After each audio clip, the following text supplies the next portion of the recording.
My name's Rick, and this is my 2020 Defender Olivia. I just spent all day reconfiguring and extending my front runner roof rack so it would extend the length of my rooftop tent to hold an LED light bar.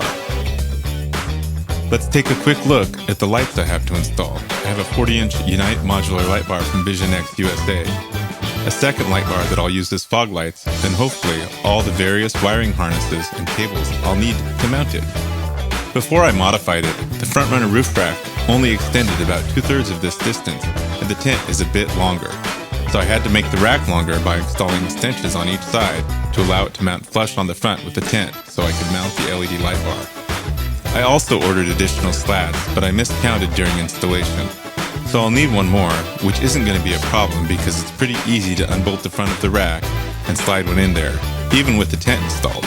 I've also flipped the rack upside down, and you'll see that this has a couple of advantages. First, it actually lowers the height of the roof rack by about an inch, and that can mean the difference between fitting or not fitting in a parking garage. Second, it brings up the height of the tent, so I'll need minimal spaces for the tent to clear the mounting screws. When I had the tent mounted before, I had a pretty large spacer installed, and I'll still need one, but it'll be much shorter. So let's head inside and take a look at the lights. So here we have all of the lights on the workbench.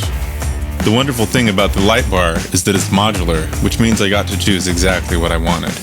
This was not sponsored by visionx in any way. I bought all of these lights myself, but I did get a lot of great assistance from Dan Cronin at visionx USA when it came to selecting all of the hardware so that I could have a really functional setup. I've got 4 selective yellow in an elliptical pattern on each end of the light bar. In dusty or hazy situations, the yellow will come in extremely useful. Then in the middle, I have 7 white spotlights, all with blackout trim. Now with some help from Michelle, let's finish putting these together and get it ready to install.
Try and hold it up upside down because it doesn't sit on top.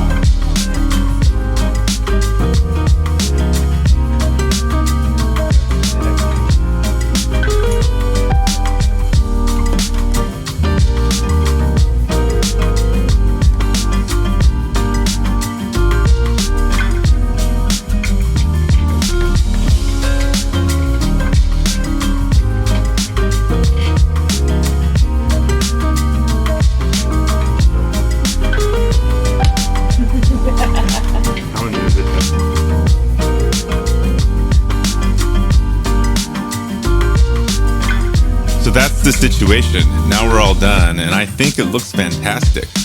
Make sure you subscribe and press the bell so you can keep track of the process. We're going to install a Switch Pro controller and a 100 amp hour battery bank to power everything after we've connected the wiring harness. I hope you found this informative. Please leave a like if you enjoyed it. It helps a lot.